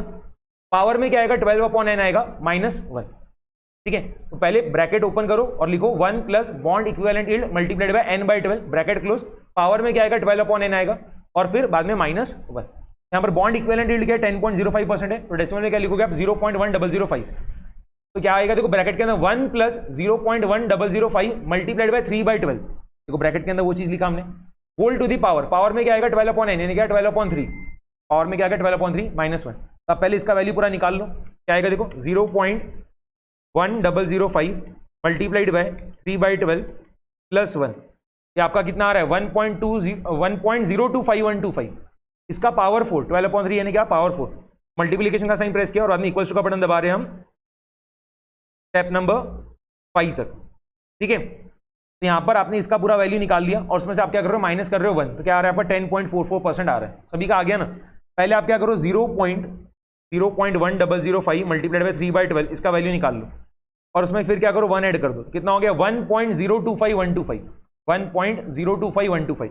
अब आपको क्या करना है, पावर क्या है 12/3 है, पावर क्या है 4 है, तो 1.025125 का पावर 4, तो 1.025 आपने लिख दिया। बाद में मल्टीप्लिकेशन का साइन प्रेस करो और बाद में इक्वल्स का बटन प्रेस करो, कितनी बार, स्टेप नंबर 5 तक, स्टेप नंबर 5 तक। यहाँ पर पावर 4 है ना, तो जो भी पावर है उससे एक ज्यादा, तो इक्वल्स का बटन हमने प्रेस किया स्टेप नंबर 5 तक, तो क्या आ रहा है 1.10435 आ रहा है। उसको अगर आप 4 डेसिमल से तो राउंडिंग ऑफ करोगे तो क्या होगा 1.1044 होगा, 1.1044 हो गया, उसमें से 1 सबट्रैक्ट कर दो, क्या हो जाएगा 0.1044, और उसका परसेंटेज टर्म्स में लिखोगे तो क्या होगा 10.44% आ जाएगा। एकदम सिंपल है, सिर्फ फॉर्मूले पता होना चाहिए। एक बार मैं फिर से बता रहा हूं, बॉन्ड इक्विवेलेंट यील्ड निकालने का जो फॉर्मूला है वो क्या होता है, F minus P upon P multiplied by 100 multiplied bye 12/n। अगर आपको मैच्योरिटी पीरियड मंथ्स में दिया तो 12/n लेना, डेज में दिया तो 365/n लेना, वैसा। ओके, अब इफेक्टिव इंटरेस्ट पर एनम जो है कैसे निकालोगे, ब्रैकेट के अंदर 1 plus bond equivalent yield multiplied by n/12 bracket close whole to the power 12/-1। ठीक है, अगर आपको जो मैच्योरिटी है वो डेज में दे रखा है तो फिर क्या होगा 1 plus bond equivalent yield multiplied by n/365 bracket close, power में क्या होगा 365/n-1। ओके, चलो इसके बाद देखना, based on effective interest rate the total annual cost of funds to the company shall approximately be. यहां पर देखो जो कमर्शियल पेपर का effective interest rate per annum हो कितना है 10.44% है, ये पर एनम है 10.44% पर एनम। इसके अलावा और क्या खर्चा है, ब्रोकरेज का है 0.15% फॉर 3 मंथ्स, 3 महीने का 0.15%, देखना ध्यान से 3 महीने का 0.15%, तो साल भर का क्या होगा 0.15 मल्टीप्लाइड बाय 4 यानी कितना 0.6%। रेटिंग चार्जेस 0.5% पर एनम ही है, तो उसको वैसा की वैसा लिखना। स्टैम्प ड्यूटी 0.175% क्या है 3 मंथ्स का है, तो साल भर का क्या होगा 0.175 मल्टीप्लाइड बाय 4, कितना आ रहा है 0.7%। ऐड कर लो 10.44 प्लस 0.6 प्लस 0.5 प्लस 0.7, 10.44 ये क्या आपका effective interest rate per annum है कमर्शियल पेपर का, 0.6 क्या है आपका ब्रोकरेज का है, 0.15% भूल के भी मत लिखना, ये 3 महीने का ही है, तो साल भर का क्या रहेगा 0.15 मल्टीप्लाइड बाय 4, तो रेटिंग चार्जेस का 0.5 और बाद में स्टैम्प ड्यूटी का 0.175 मल्टीप्लाइड बाय 4 करने पे क्या आ रहा है 0.7। तीन चारों को जब हम ऐड कर रहे हो तो क्या आ रहा है 12.24% आ रहा है, तो ऑप्शन नंबर सी क्या है करेक्ट है। इसके बाद देखो क्या है question, which of the following instruments can not be used by bank to meet its short term funding requirements. Call oblique notice money, वैसे तो जो कमर्शियल पेपर इश्यू करके जो है बैंक अपने शॉर्ट टर्म फंड्स की रिक्वायरमेंट मीट नहीं कर सकती। ठीक है, बैंक अपनी short term funds requirement meet करने के लिए कमर्शियल पेपर को इश्यू नहीं कर सकती है। यहाँ पर ऑप्शन नंबर ए तो नहीं आएगा, कमर्शियल पेपर जो ऑप्शन नंबर बी करेक्ट है। ठीक है, उसने यही पूछा है ना, which of the following instruments can not be used by bank to meet it short term funding requirements, commercial paper, option number B. इसके बाद the period of commercial paper ranges from, क्या रहेगा आपका यहाँ पर 7 days to 1 year, 7 days to 1 year। ठीक है, option number C correct है, ध्यान रखना पड़ेगा ये सब चीजें आपको। ओके, केस सिनेरियो 13 जो है उसको देखो। अभी केस सिनेरियो 13 जो है आपका सिक्योरिटाइजेशन चैप्टर पे, यहां पर देखो क्या बोला है, Gromore limited and NBFC is in the need of funds and hence it sold its receivables to MAC financial corporation for 100 million rupees. MFC created a trust for this purpose called General Investment Trust, through which it issued securities carrying a different level of risk and return to the investors. Further, this structure also permits the GIT to reinvest surplus funds for short term as per their requirement. MFC also appointed a third party, Safeguard Private Limited, to collect the payment due from the obligors and passes it to GIT. It will also follow up with defaulting obligor and if required initiate appropriate legal action against them. यहाँ पर क्या समझ में आ रहा है, देखो बहुत easy question पूछा गया है। वैसे यहाँ पर आपका ये जो जनरल इन्वेस्टमेंट ट्रस्ट है क्या है, स्पेशल पर्पस व्हीकल है। ठीक है, एमएफसी जो ट्रस्ट क्रिएट कर रहा है यहाँ पर जीआईटी, तो ये जीआईटी जो जनरल इन्वेस्टमेंट ट्रस्ट का यहाँ पर आपका स्पेशल पर्पस व्हीकल है। ओके, इसके अलावा फिर स्पेशल पर्पस व्हीकल जो सिक्योरिटीज इश्यू कर रहा है उसमें एक चीज क्या बोला है, देखो कि सरप्लस फंड्स को हम रीइन्वेस्ट कर सकते हैं for short term as per the requirement. इसका मतलब ये क्या रहेगा, यहाँ पर आपका पे थ्रू सिक्योरिटी रहेगा। ठीक है, पास थ्रू सर्टिफिकेट नहीं रहेगा, बल्कि क्या रहेगा पे थ्रू सिक्योरिटी रहेगा।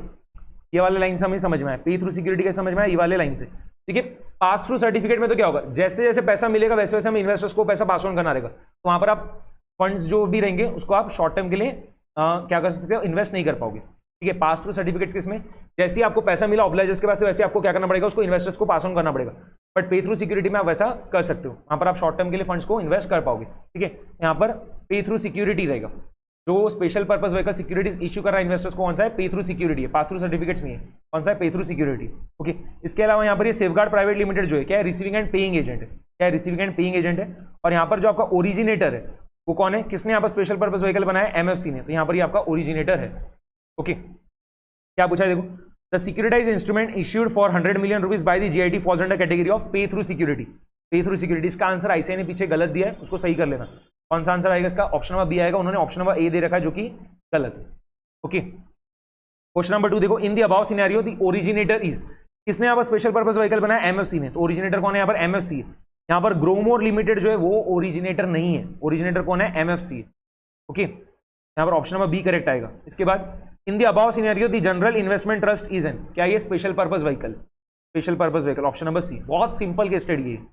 इन the above scenario the safeguard private limited is an receiving and paying agent, क्या है यहाँ पर? ये रिसीविंग एंड पेइंग एजेंट है। और बाद में which of the following statement holds true? When yield to maturity in market rises price of principal only securities tend to rise, गलत। यील्ड टू मैच्योरिटी और जो बॉन्ड प्राइस होता है normal, आप सोचो, ठीक है, आप भूल जाओ सिक्योरिटाइजेशन। नॉर्मल वाईटीएम और बॉन्ड प्राइस में क्या होता है? इनवर्स रिलेशनशिप होता है। तो अगर यील्ड टू मैच्योरिटी बढ़ेगा तो बॉन्ड प्राइस क्या होगा? कम होगा ना। बस वैसा ऑप्शन ढूंढो आप कि कहां पर वाईटीएम बढ़ने से आपको प्राइस गिरा हुआ दिख रहा है। तो ऑप्शन नंबर ए में तो वैसा नहीं है, तो ये गलत है। When yield to maturity in market rises price of principal only securities tends to fall, correct. YTM बढ़ने से क्या होगा? प्राइस जो है कम होगा। ऑप्शन नंबर बी क्या है यहाँ पर? एकदम करेक्ट है। ओके, इसके बाद देखो केस सिनेरियो 14 जो है, यहाँ पर से बहुत सारे केस सिनेरियोस मैंने पहले भी रिवीजन में डिस्कस कर रखे, बट यहाँ पर बहुत डिटेल में डिस्कस किया, यहाँ पर बहुत फटाफट से हम करते जा रहे हैं। अब केस सिनेरियो 14 में देखो क्या करा उसने, 3 टेस्ट के बारे में बताया, टेस्ट 1, टेस्ट 2 और टेस्ट 3। अब इतना कभी नहीं पढ़ना, कभी भी क्या करना, क्वेश्चंस को पहले देखो और बाद में क्या पढ़ना पड़ेगा वो समझेंगे। तो क्वेश्चन क्या दिया? टेस्ट 1 इज, कि टेस्ट 1 कौन सा है? अब टेस्ट 1 को पढ़ना चालू करो सिर्फ। For the past 5 years you collected daily price changes of the stocks in the XYZ stock index, you calculated correlation coefficient for the different lag periods. ये कब किया जाता है? ये कब किया जाता है? ऑटो कोरिलेशन टेस्ट में, ठीक है। ऑटो कोरिलेशन टेस्ट का जो हमारा प्रैक्टिकल क्वेश्चन है उसमें हम यही करते हैं ना, डिफरेंट लैग पीरियड्स जो होता है, हमने एक क्वेश्चन भी किया था इसमें 20 डेज का टाइम पीरियड था, उसको हमने 10-10 दिन में बांट दिया था और बाद में हमने क्या करा था? फिर कोरिलेशन कोएफिशिएंट फाइंड किया था वैसा। ओके, यहाँ पर ये क्या रहेगा आपका? ये जो टेस्ट 1 है ना, किसके बारे में बात कर रहा है? पक्की बात रहेगा, ऑटो कोरिलेशन टेस्ट के बारे में बात कर रहा है। कौन सा ऑप्शन है? देखो, serial correlation test, filter rule test, run test, variance ratio test. कौन सा ऑप्शन करेक्ट रहेगा? सीरियल कोरिलेशन टेस्ट, ठीक है, ऑप्शन नंबर ए। यहाँ पर कीवर्ड कौन सा है? कोरिलेशन कोएफिशिएंट हम कैलकुलेट कर रहे हैं फॉर डिफरेंट लैग पीरियड्स, ये आपका कीवर्ड है जो मैंने हाईलाइट किया। ओके, इसके बाद देखो टेस्ट 2 इज, टेस्ट 2 के लिए जो आपको इंफॉर्मेशन दिया उसको पढ़ो।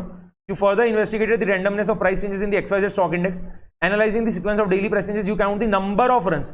नंबर ऑफ रन्स हम काउंट कर रहे हैं, ये किस में आएगा? रन्स टेस्ट में आएगा। इसका भी तो प्रैक्टिकल क्वेश्चन हमने बनाया था। यहाँ पर क्या होगा? ये रन्स टेस्ट के बारे में बात कर रहा है। टेस्ट 2 कौन सा? यहाँ पर रन्स टेस्ट है। और तीसरा टेस्ट जो है वो कौन सा होता है आपका? फिल्टर रूल टेस्ट होता है, ये फिल्टर रूल टेस्ट। यहाँ पर देखो टेस्ट 3 के बारे में क्या बोला है? To examine the efficacy of trading strategies based on historical price trend, you implemented a simple trading rule for the XYZ stock index. जैसे यहाँ पर रूल देखो क्या है, the rule involves buying when the price crosses a moving average of 5% threshold and selling when it crosses another 7% threshold. ये हमने क्या करें? एक रूल बना लिया। ऐसा कोई जरूरी नहीं है, हम एक ऐसा रूल बनाएंगे और उस हिसाब से फिर क्या करेंगे? चीजें परफॉर्म करेंगे वैसा। ठीक, इसमें आएगा आपका फिल्टर रूल टेस्ट में, इसमें आएगा फिल्टर रूल टेस्ट में, समझा। इसके बाद देखो, the filter rule test should not be applied for buy and hold strategy if the behaviour of stock prices changes is predictable, the behaviour of stock price changes is random, the behaviour of stock price changes is correlated, the behaviour of stock price changes is random. यहां पर देखो, अगर आपको कुछ ज्यादा नहीं भी पता है तो भी मैं आपको बता दूं कैसे आप आंसर निकाल सकते हो। दो ऑप्शन तो कभी भी करेक्ट नहीं आ सकते। तो अगर देखो स्टॉक प्राइसेस चेंजेस में जो बिहेवियर ऑफ प्रेडिक्टेबल है, मतलब वो क्या रहेगा? कोरिलेटेड भी रहेगा। अगर कोई चीज को हम प्रेडिक्ट कर पा रहे हैं तो वहां पर क्या रहेगा? कोरिलेशन रिग्रेशन काम करेगा ना, तो वहां पर कोरिलेटेड भी रहने वाले। The behaviour of stock prices changes is predictable अगर हम बोल रहे हैं, क्या होगा? Behaviour of stock price changes आपका कोरिलेटेड भी रहने वाला है। तो अगर आप ऑप्शन नंबर ए को करेक्ट बोलोगे तो ऑप्शन नंबर सी भी आपका करेक्ट आ जाएगा ना। तो दो ऑप्शन तो करेक्ट नहीं आ सकते, ऑप्शन नंबर ए और सी तो आपका वैसे एलिमिनेट हो गया। तो बचा कौन सा? बी और डी, और यहाँ पर बी और डी दोनों सेम है। Behaviour of stock prices changes is random, दोनों ही ऑप्शन सेम ही दिए। तो आप बी को टिक करके आओ, डी को टिक करके आओ, एक ही बात रहेगी, ठीक है। वरना इसको आपको ख्याल रखना पड़ेगा कि हम फिल्टर रूल टेस्ट अप्लाई नहीं कर पाएंगे बाय एंड होल्ड स्ट्रेटेजी में। आप फिल्टर रूल टेस्ट को अप्लाई कब नहीं कर सकते? जब स्टॉक प्राइसेस चेंजेस का बिहेवियर रैंडम है, वहां पर आप फिल्टर रूल टेस्ट अप्लाई नहीं कर सकते। Filter rule test should not be applied for buy and hold strategy if the behaviour of stock prices changes is random. Okay, fifth क्या है? देखो, result of your studies support the. यहाँ पर conclusion देखो क्या दिया आपको, आफ्टर कंडक्टिंग दी 3 test. कौन कौन सी थी 3 टेस्ट? टेस्ट 1 यहाँ पर आपका सीरियल कोरिलेशन टेस्ट था, टेस्ट 2 कौन सा था? रन टेस्ट था, और टेस्ट 3 क्या था? आपका फिल्टर रूल टेस्ट था। The evidence supports the weak form of efficient market theory for the XYZ stock index, you concluded that past price trends do not reliably predict future price movements. अब यहाँ पर देखो आपको कौन से options दे रखे हैं? Semi strong efficient market hypothesis theory, ये तो गलत ही है ना, कंक्लूजन में क्लियरली लिख के दिया उसने। क्या दिख रहा है यहाँ पर? Weak form of efficient market theory दिख रहा है, ठीक है, वीक फॉर्म दिख रहा है यहाँ पर, क्या दिख रहा है, weak form of efficient market theory दिख रहा है। तो सेमी स्ट्रॉन्ग तो गलत ही रहेगा, कंक्लूजन में उसने क्लियरली लिख के दे दिया वीक फॉर्म है, यहाँ पर सेमी स्ट्रॉन्ग लिखा हो तो गलत ही रहेगा ना, ये गलत है। फिर strong efficient market hypothesis theory, ये भी गलत रहेगा, वीक फॉर्म तो किधर ही नहीं लिखा हुआ, दिखा ना, तो पहला ऑप्शन और दूसरा ऑप्शन तो गलत ही।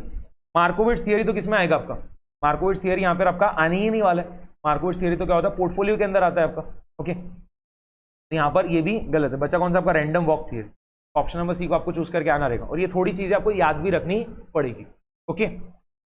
इसके बाद देखो जो केस सिनेरियो 15 है, ये केस सिनेरियो 15 जो है ये आपका clean price dirty price concept के ऊपर बेस्ड है, फटाफट से रीड कर लो। Bank is in need of funds for a period of 14 days to meet this financial need on 20th of September 2023 bank A enters into an agreement with bank B under which it sell 10% government of India bonds issued on 1st of January 2023 at the rate of 5.65% for rupees 8 crore. Face value per bond is 1000 rupees. The clean price of same bond is 9942 rupees and the initial margin be 2% and the maturity date of bond is 31st December 2028. Consider 360 days in a year and interest is payable annually. पहला question, arrangement entered between bank A and bank B will be called. यहां पर देखो क्या हो रहा है, bank A जो है, बैंक ए जो है वो क्या कर रही है, बैंक बी को 10% गवर्नमेंट ऑफ इंडिया बॉन्ड्स क्या कर रही है, सेल कर रही है। कि बैंक ए के पास जो 10% गवर्नमेंट ऑफ इंडिया बॉन्ड्स है वो क्या कर रही है, बैंक बी को सेल कर रही है, ठीक है, और बाद में उसको क्या करेगी, रिपर्चेज भी कर ली, ठीक है। यहाँ पर बैंक ए को जो है बहुत कम टाइम पीरियड के लिए, सिर्फ 14 दिन के लिए फंड्स का रिक्वायरमेंट था, तो बैंक ए ने क्या करा, उसके बाद जो 10% गवर्नमेंट ऑफ इंडिया बॉन्ड्स पड़े थे क्या करा, बैंक बी को बेच दिया, और बाद में क्या होगा, जैसे उसका फंड का रिक्वायरमेंट खत्म हो जाएगा फिर क्या करेगी वो 14 दिन बाद उसके बाद से वो 10% government of India bonds repurchase भी कर लेगी। यहाँ पर कौन सा ऑप्शन करेक्ट आएगा, repurchase agreement, okay. Question number 2 देखो क्या है, dirty price of the bond will approximately be. यहाँ पर देखो क्या हो रहा है, वो जो 10% गवर्नमेंट ऑफ इंडिया बॉन्ड है कब इश्यू किए गए थे, 1 जनवरी 2023 को, ओके, एंड आज की डेट क्या है, 20 सितंबर 2023। और यहाँ पर क्या हो रहा है, साल में इंटरेस्ट एक ही बार दिया जा रहा है, वो भी ईयर एंड पे, मतलब 31 दिसंबर को दिया जा रहा है। तो यहाँ पर क्या होगा, देखो 1 जनवरी 2030 से 20 सितंबर 2030 तक का जो भी इंटरेस्ट है वो क्या हो गया, अक्री हो गया, मिला नहीं है अभी तक बट अक्री तो हो चुका है। यहाँ पर हम डर्टी प्राइस कैसे निकालेंगे, clean price plus accrued interest. Dirty price निकालते कभी भी कैसे, क्लीन प्राइस में जो भी अक्रूड इंटरेस्ट को ऐड कर दो तो क्या होगा, डर्टी प्राइस मिल जाएगा। तो क्लीन प्राइस आपको दे रखा है 20 सितंबर 2030 को जो क्लीन प्राइस है वो कितना है, 9942 है। अब आप क्या करो, अक्रूड इंटरेस्ट निकाल लो। कैसे निकालोगे, फेस वैल्यू पर बॉन्ड जो है 10,000 मल्टीप्लाइड बाय कूपन रेट कितना है 10%, ठीक है, फेस वैल्यू पर बॉन्ड 10,000 है, कूपन रेट कितना है 10%, 10,000 मल्टीप्लाइड बाय 10% मल्टीप्लाइड बाय, अब 1 जनवरी 2023 से 20 सितंबर 2023 के बीच में कितने दिन आ रहे हैं वो निकाल लेना, तो मल्टीप्लाइड बाय वो डेज डिवाइड बाय 360 करना पड़ेगा। यहाँ पर आपको साल में 360 दिन ही लेना है, तो यहाँ पर मैंने वो पूरा कर रखा है, तो देखो 262 डेज आएंगे आपके। यहाँ पर जो आपका अक्रूड इंटरेस्ट हो क्या रहेगा, 10,000 multiplied by 10% multiplied by 262 divided by 360, इसका वैल्यू क्या होगा आपका अप्रोक्सीमेटली 728 आएगा। यहाँ पर आपका जो डर्टी प्राइस हो क्या होगा, क्लीन प्राइस जो है 9942, उसमें क्या करना है आप 728 ऐड कर दोगे, तो 9942 प्लस 728 करने पे क्या होगा 10,670 आ जाएगा, ओके। यहाँ पर आपका ऑप्शन नंबर बी क्या है, करेक्ट है, एकदम सिंपल क्वेश्चन है सब। क्वेश्चन नंबर 3 क्या है, देखो the start proceeds of the transaction shall be approximately. यहाँ पर आपको क्या करना है, बेसिकली लोन अमाउंट जो है, ठीक है, वो निकाल के बताना है, प्रिंसिपल का जो अमाउंट है वो आपको निकाल के बताना है। कैसे करेंगे देखना, बहुत सिंपल है। तो यहाँ पर आप क्या करो,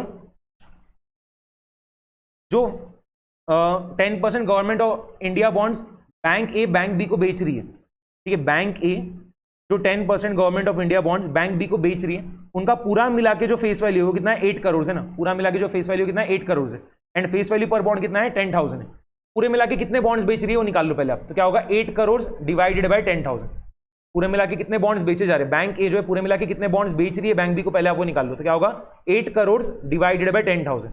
और देखो 20 सितंबर 2023 को डर्टी प्राइस पर बॉन्ड जो है कितना आया 10,670 आया, तो उन बॉन्ड्स की आज की तारीख में पूरे मिला के जो मार्केट वैल्यू है वो क्या रहेगी, हम निकाल लेंगे। तो क्या होगा 8 करोड़ डिवाइडेड बाय 10,000, ये करने पे क्या होगा नंबर ऑफ बॉन्ड्स आ जाएंगे, 8 करोड़ डिवाइडेड बाय 10,000 करने में नंबर ऑफ बॉन्ड्स आ जाएंगे, उसको मल्टीप्लाई कर देंगे हम डर्टी प्राइस पर बॉन्ड से जो कितना है 10,670, ये करने पे क्या होगा उन पूरे बॉन्ड्स की जो मार्केट वैल्यू है आज की तारीख में वो निकल के आ जाएगी, ठीक है। और लोन अमाउंट कितना दिया जा रहा है, 2% काट के दिया जा रहा है, इनिशियल मार्जिन कितना है 2% है, तो जितना भी, ठीक है, 10% गवर्नमेंट ऑफ इंडिया बॉन्ड्स का जितना भी मार्केट वैल्यू रहेगा 20 सितंबर 2023 को, उसका 98% जो है लोन अमाउंट दिया जाएगा।